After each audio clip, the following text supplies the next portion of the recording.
They're also man boobs, so it's okay. Man boobs. So we love them.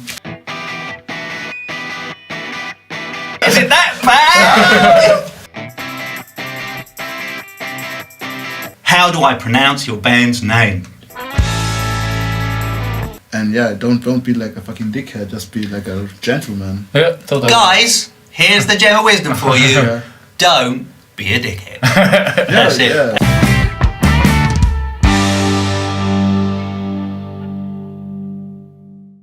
Hey everyone, and welcome to another episode of Charlytalk. This is a show where I, the lead singer and principal songwriter of the indie band Charlywood, talk to musical types about music. The show's been running a while now.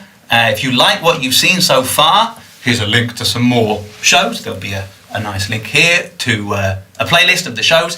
If you like what you've seen so far, please do take a minute to subscribe to us, because YouTube have just moved the goalposts and we really need subscribers in order to make these videos worth doing. So thanks a lot. Please take a second just to do that.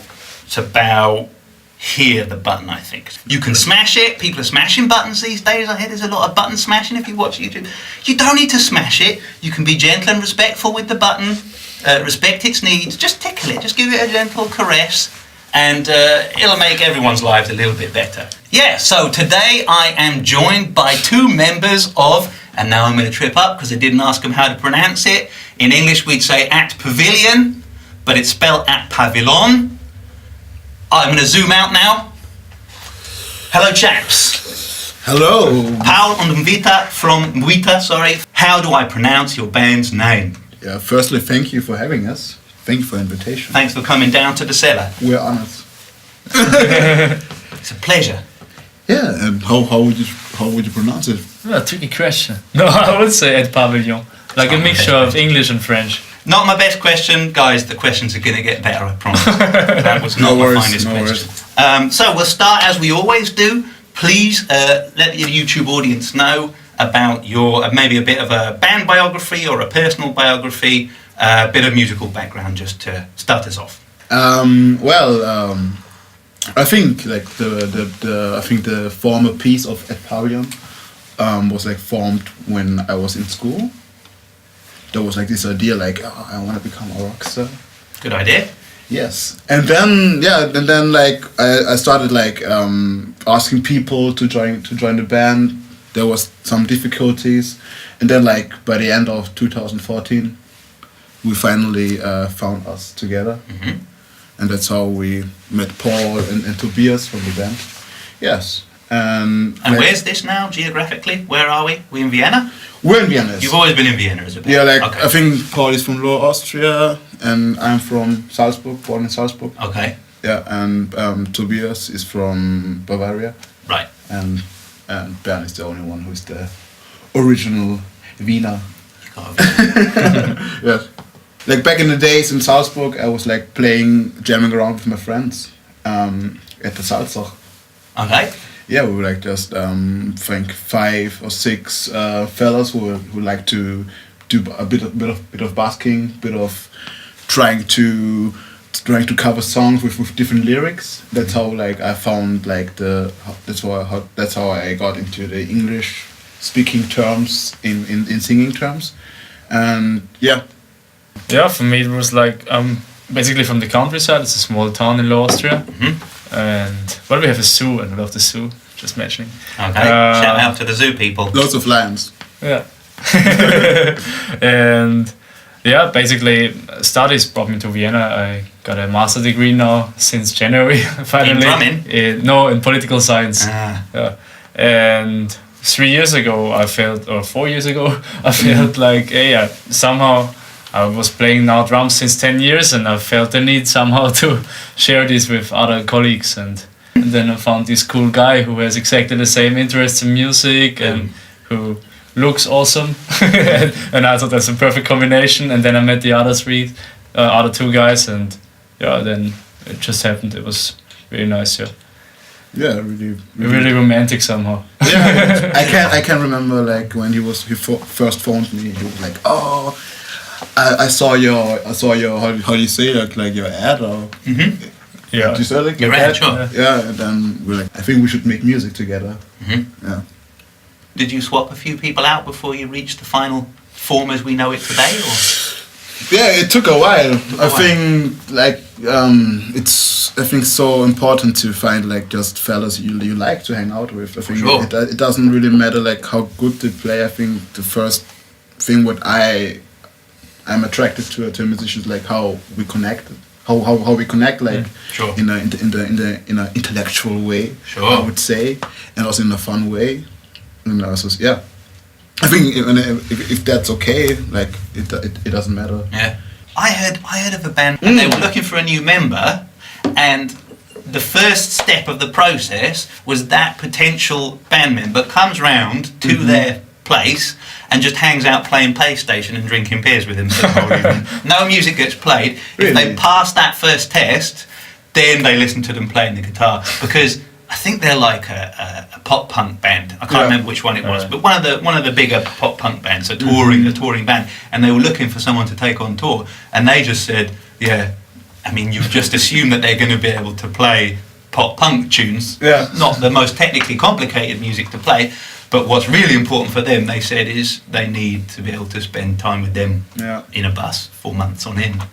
I think it's about I think it's also like the balance thing. I think it's also like, which is also good about us, that Tobias was studying music, so it's like really a guy who said, okay guys, maybe we should practice a bit more or something like that, and then not just hanging around and drinking beer or something. It's never a bad idea. Yeah, Practicing. it's all about the balance. Yeah. Yeah. Balancing the beers and the practice. Yeah, it's balance, beer, business. Beer, business and practice. Yeah. It would be good if it also started with B, but you can't have everything. No, you can't. Could do. Beer, business, Boobs. and boobs. Boobs, always boobs. Well, you got to balance boobs. Beer, business, and boobs. I apologise to our female viewers. Cut it off anyway. Going to cut that off. Yeah. But there was, I was going to make there was man boobs, so it's okay. man boobs. So we love them. Too much beer, you get man boobs. You don't want to have a voice behind the camera talking in the video. Spooky. But we need your tips, God. Behind the camera. Beer, business, and if it's too much beer, you get man, in brackets, small man boobs. I'm going to make that text come up. I and, love it. and man bras. Also. Beer, business, and Please. then beer, business, and bras. Yeah, That's it. exactly. If you have too many beers, you have to start wearing a bra. Yeah. I mean, high fives all round. We've absolutely nailed that. Your music, for those who are uninitiated, for the people who just watch Charlywood to see what's up, I'm going to say that you make disco-influenced music, a lot of disco beats, with guitars. And this is something I really wanted to ask you. I heard from your rhythmical delivery of the lyrics, I heard the Smiths, Morrissey. Is that something you're aware of, or a comparison that's ever been made? Feel free to now correct or expand on that, on what I said. That's interesting. Like, especially with the Smith and Who are the Morris. Smiths? That's fair. You mean Will Smith? I'm an old English guy. No. Link to the Smiths in the link Please, for me. in the description for whoever. There'll be a link in the description. No, I mean, with the disco, you're somehow right. It's just like we released a EP, I think 2 years ago. It was called Disco 3 years Demolition ago, Night, yeah. so it was also something that we were somehow, really putting out. Yeah. But right now, I think we also have somehow, because we're now working on our first debut album, and we just released All Eyes on You, our most recent single, which is more into this indie rock again. And so I think also the rock and roll, let's say, or indie rock, alternative rock is well an influence, especially for me right now, and I think also for you and Toby and Vienna. It's Red Hot Chili Peppers, for example. We're totally into them again. And yeah, stuff like this. But I like the comparison with the Smiths. I should listen to them again. Yeah, like I've never really put conscious on the Smiths. Maybe I listen to some bands who got influenced by the Smiths. That's what I was going to say. That's like the funny thing about music. Hugely influential Yeah. songwriter. So Morrissey. So Yeah, it's probably could be. Yeah, that. could be. Yeah. yeah. But I'd be interested to hear what you said after you had to listen to the Smiths. Yeah. I'm gonna write you a really sad email like, no. I hate it. Do I really sound like that? Is it that bad? I hope not. I hope not. Yeah, so you already mentioned, in a very proficient showbiz way, you already dropped the mention of the album. Tell us about that. It's your first full album, right? We've just been having EPs and singles up until now. Yes. Okay, so what is up with that? So, I think that's the first time we announced the title of the album. Oh, No, exclusive? Not yet. Exclusive? Okay, you're going to give us an exclusive. Nah, like, what is like officially, we're now like recording an album. Can you reveal that it has a title? It has a title. Yeah. Exclusive! The album has a title. Exclusive. You heard it here first, guys. Because it's already announced on the music for. Yeah, we're now working together with Roland Maurer. Okay. He's like our producer. He made like our first single lines, where we got first airplay on FM4 and some other radio stations around Austria and Germany. And we're like also like working with now with a professional team, with a manager and a label. The label is called Las Vegas Records, and I think they have like Leia and Lex Audrey, and some pretty cool bands from Austria. Trying to get Leia in, but they've been on tour. They just they're on tour. Maybe we should like. They just come back. Yeah, and it's really interesting because like we hear like we listen to so much different genres of music, so it's a really big challenge for us to make like a storyline in the album. But I think we're now in a good way. Something that holds the whole album together. Yeah. Is that important to you? You want to have something? I think in musical terms it's not that important because nowadays. I would say we had like this discussion a lot of time because nowadays people like listen to lots of genres, so I think it's for us also like really important to just make a wide spectrum of music. Like we got like some really pop tunes, some really heavy things, and also some really light pop things. So it's for everyone is something there to listen to. Ah, okay. Yeah, and like in lyrical terms,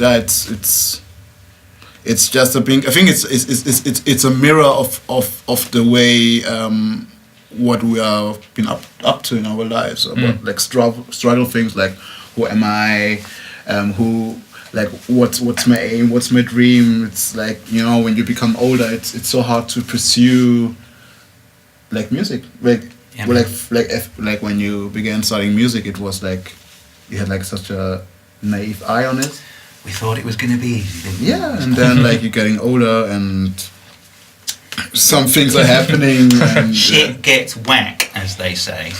Exactly, and it's like it's all about like pursuing your dream and never give up on this. Like be true to yourself, no matter what happens. Okay. So you got like conflict, like internal conflict and some interpersonal conflict. Are those themes that are going to come up on the album? Is that the sort of thing we can expect to hear? Definitely. Yeah, cheesy love songs. You learn any of them on? Definitely. Some cheesy love songs as well. So you got all the bases covered. Oh, the bases covered. Cool. Yeah. So while we're on the album, please tell us about the new video that's come out 2 weeks ago, right? All Eyes on You. Link in the description. Check it. What's all that about? That's like a concept video, huh? Tell us about that video.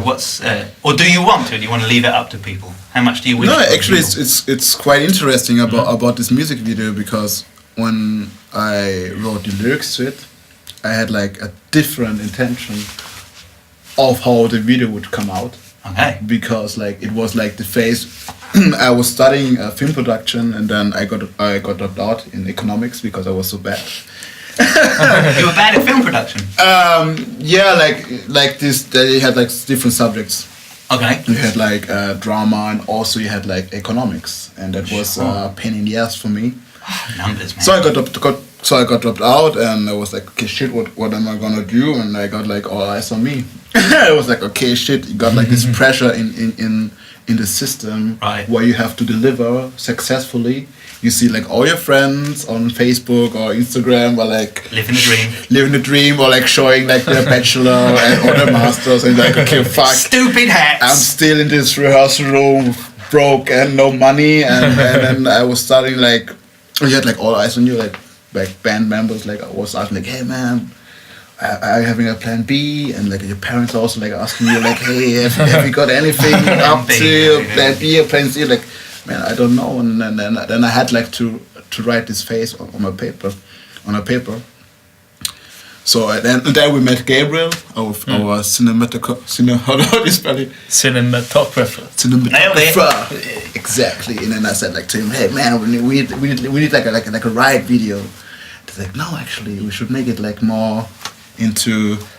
Yeah, actually, we took it then pretty obvious. Because we was like, yeah, okay, let's do it with like all eyes on you. Who is having all eyes on us? Like all the little cameras on our smartphones. Man's got his eyes on us. It's crazy. Yeah, we somehow we took it maybe too obvious. I don't know, but it's just like felt and it was always this Black Mirror vibe because we were all watching Black Mirror on Netflix somehow, and that was like actually fit somehow, and also to his somehow personal reflection. On the other hand, to this societal reflection where everyone is about surveillance and security issues, etc. And also about these people who always walk around, stare on their phone, and don't realize what or don't care about the social environment. Sure. Guys, just go and watch the video. Do yourselves a favour. Yeah, watch the video. In the description. And write us some comments, right? Yeah, write some comments, like it. Even dislikes are helpful, I'm told. Yeah, for the algorithm. be open-minded. If you don't like it, don't. Come on. They'll be upset with you. Don't dislike it. Come on, don't be a dick. I really liked the fact that you use some mobile phone footage in amongst the more cinematic. I don't know what camera you used, but no idea. Either. Nice camera and less good like mobile phone cameras. That was cool. That was a nice mixed format. Thank you. I don't remember seeing that in a music video before. It was a good idea. We wanted to make like some more tension in this video. Yeah, it was good. It was very effective.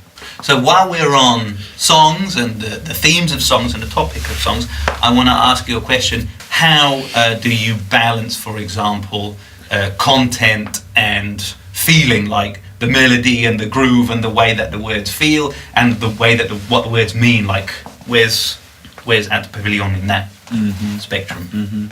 I think the way how we work, like also in musical terms and in lyrical terms, is that we just follow our instincts. We don't have like a theory or something. We got like some tricks, I would say. Some habits, but we wanted it on camera because then people. The secrets. Yeah, the secrets. But it's like it's so like we don't have like a master plan. It's just like we just make music and then I will just like first when we jam I will just say something in my fancy words. And that's basically it. And then it's when it's like okay, we need some lyrics. Then I'm like in a pressure, and then like 1 hour before rehearsal, I just write lyrics pretty fast. Like okay, I got an idea maybe, and yeah. So you sing with nonsense when you're working on a song? Yeah. Real words or complete nonsense words? It's really nonsense words. like sometimes like when like all lyrics are really telling like all the lyrics I write is really on autobiographical. Nailed it again. How would you say it? Autobiographical. Smashed it. Absolutely smashed it. And that's it.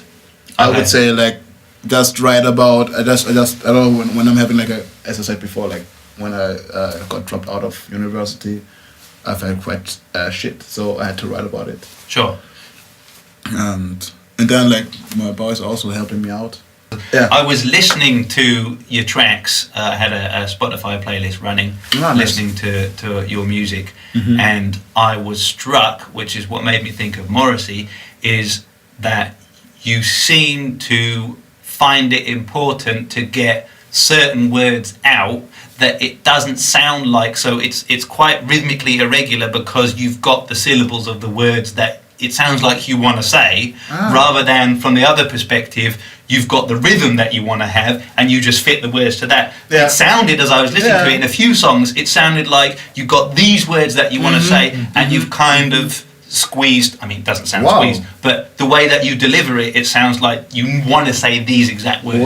Which is why I really asked. well analyzed, and really Well, fun. you know, I like But to, that's I like to really do a bit of research. That's really the point, like, because when we're recording All That's On You, and I had to record my vocals, like our former producer Markus Perner, great drummer of the band Garish, should check it out. Shout out to Gary. Link. Should we put a link in the description? Yeah. Link in the description. He's like a drummer, so he's like on the rhythm section. He said like, man, you have like to be like on time and like listen to the drum pretty perfect. And and I was like in the lyrics terms, like, yeah, but I have to say some certain words because I'm so emotionally connected to them. Sure, that's what it sounds like. It's really So you got your flow, but it's the words first. Yeah. Because I come from the other perspective. I come from the other direction. I got the melody and the rhythm written with nonsense like you, and then I think of words that fit. Wow. Really fairly strictly exactly to the rhythm and the syllables that I've already got, Wow. which takes fucking ages. Yeah. It takes me literally days to write the lyrics, but I'm very inflexible about that, and I make my life extremely. I think I'm not too patient. I'm not that patient as you, man. You're doing yourself a favour, seriously. Yeah. It's like no one gives a shit. Like it's not important, but it's important to me, and I just do it to myself. But I mean, it doesn't matter. I just decide to do it that way. Yeah. But I like the flow, and it really reminded me, like I said, of Morrissey. That's why I asked. I can totally while we're in that sphere, let's talk about the music. Tell us the typical songwriting process. How does that go? it's so different. Just give us one example. It's so different. Like I don't know. The last time when we rehearsed, Bernie and Paul were meeting each other, and they were like playing a really cool riff. They were showing it to me and Tobias. And we were so hooked about that. We were like, okay, fuck, we need like it's such a nice rhythm section, a melody section, and we have to write about this. And I had like some other lyrics. I was writing like before, and then I just like copied it to them, to their idea. But also sometimes it's like the tea, I don't know, it's like 1 hour before rehearsal, it's like, I don't know, doing some songwriting, coming with a riff, and we are like, oh, we actually really don't like it, but maybe you can play it like this, and then he does it different. Or we say, oh my god, this riff is awesome, and the song is here already. And it's like, we have way too many approaches, and that's why, but it's only recently, because we now changed into a new rehearsal room, and the acoustic is really good, and we are so productive since we're there. I don't know, we have sometimes rehearsals where on one evening we collect around 8-9 ideas, and that's really good. Like, we've never been so productive. It matters how the room sounds, and also how Totally. But it sounds like you guys are always working up songs to a great extent together in the room together. So nobody comes with a finished song and says you do this, and you do this. Never. Never. Because that's why we're in a band. Like that's like our term of why we do that like together. It's not a solo project. Sure. It's like we share like everything in 4 pieces. It's all equal. Everyone is equal. Yeah. That could get difficult with like shoes and stuff. No.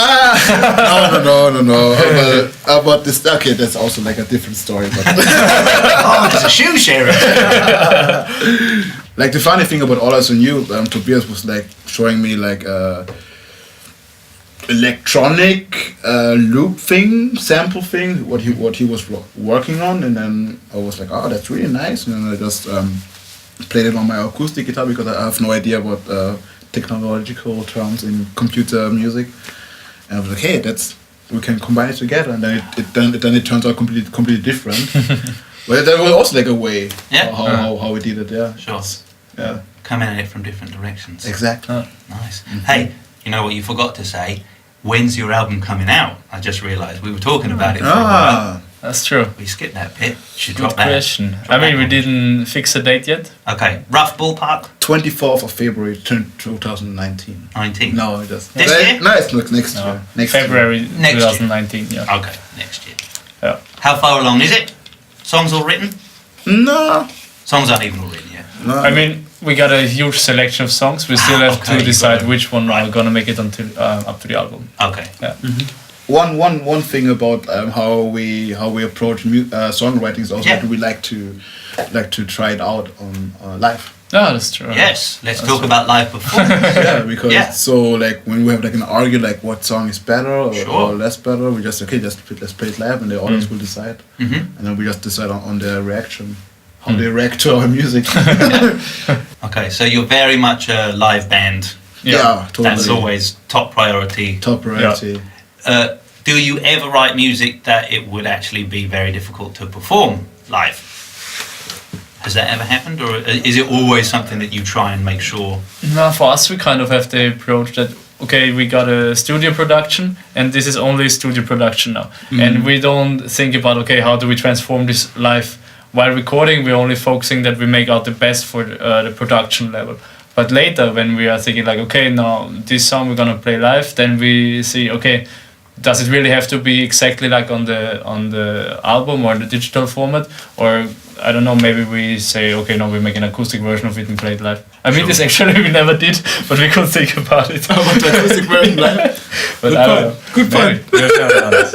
Yeah, But, crazy produced that one. Just strip it all back and do it with an acoustic Yeah. guitar.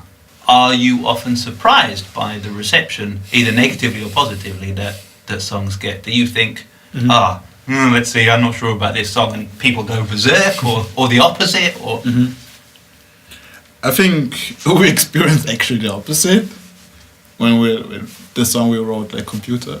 Oh yeah. we had like one song. It was called Computer. okay? And we thought like that's the best song we ever wrote. Nailed it! Fucking career. Played it live, no reaction. Like, fuck that. Okay. And then on the same evening we also played another song. I'm not gonna mention the title now because I think it will be on the album as well. Maybe, yeah. But yeah. and we were all like, it's maybe too boring. We don't know. We played it, and people were really super celebrating the song. It was really funny. It was in the same evening, always the opposite directions. That's a Our really reactions weird were thing. this. Like sometimes I've also observed people just need time to get used to the way that a song sounds. I also think about that. Yeah, Yes. you love it, and then you do it live, and it sounds maybe a bit unusual, a bit Yeah. strange, and that you get absolutely not the reaction you were expecting. But if you don't give up on those songs and you keep playing them live, eventually people get like a feel. I for it. think so too. Like I really respect like people who like just produce the music on their computers and never tried it live. Yeah. And then first when they go on tour, then they try it out live. And like I couldn't work that way. Risky. It's so risky. Like Book a full tour. like imagine like you pour your heart in this album and Sure. then you realize that okay, nobody likes it. Yeah. Maybe like the intro. Good intro. Going to the bar now. Yeah. Still staying with live performance. Yeah. You guys have been together what? 2014. 4 years. I think almost 4 years right now. Almost because- 4 years.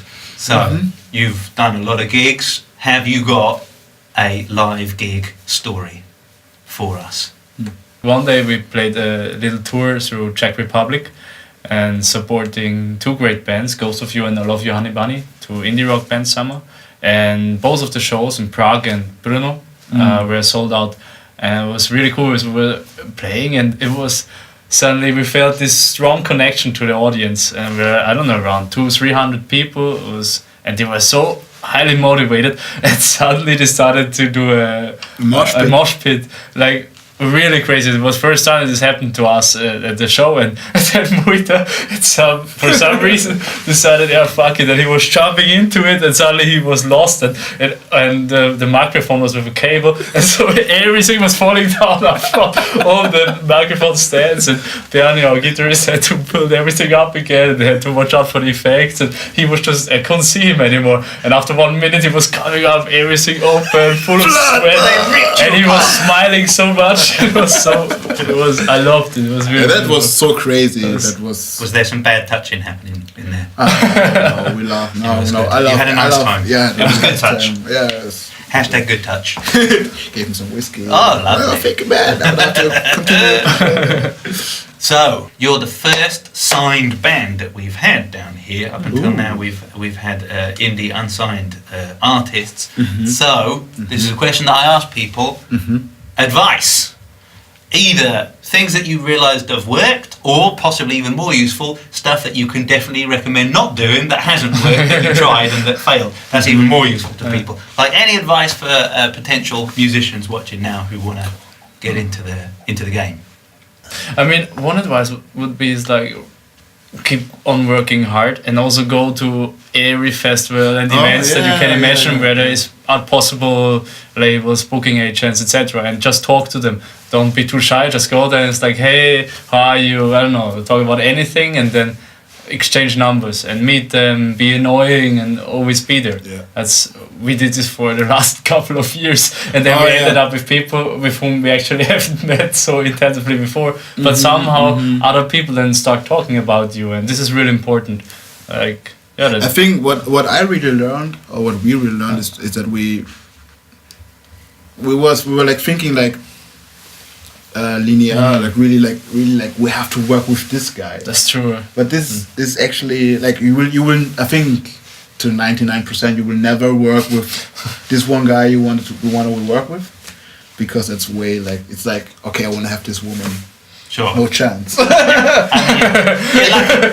Except you're Paul. Most indie bands are lucky to work with anybody. I think it's going to be one. I think the thing is like, okay, I think I can give some advice. Like, don't get offended by anyone, because it's not that they don't like you. It's just there are some circumstances like they think like you are not your music. Exactly. Because like those people, those entrepreneur music people, they think like products and not about Andy or Paul and Mwita, like. And don't get offended about anyone, and if they don't want to work with you, and just keep on focusing and be friendly. Plus, just because something doesn't have commercial potential doesn't mean it's artistically not worth making either. Exactly. Totally. And just be friendly, because you never know how, you know, like you meet people so often, like us, like especially in Vienna, it's such a small music business. And don't be like a fucking dickhead, just be like a gentleman. Yeah, totally. Guys, here's the gem of wisdom for you. Don't be a dickhead. That's it. Exactly.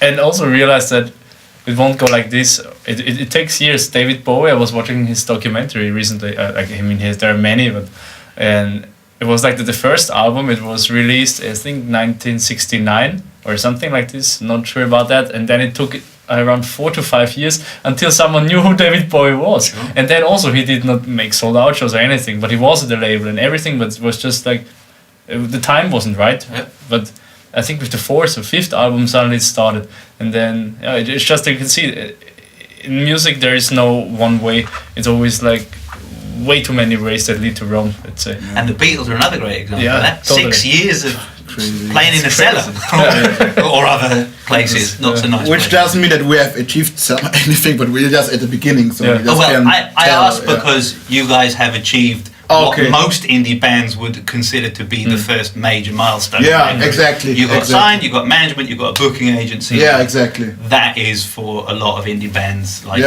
if they've got a wish list, that's like thing number one on the list. Yeah. Have you reflected on that? Have you taken a moment to appreciate that? Like, you have made it a step further than probably 99% of other bands. Like, you guys should just take a minute to take that in. It's just like everything is always happening so fast. Yeah, sure. It's just like, suddenly we got the mail. It's like, come over, sign the contract. Yeah, okay, we did it, and that's it. And then we are like, no, okay, let's go and write an album. Okay, we do an album. It's just like, it's really. We never do this reflection process. Maybe we should. 99%. You should.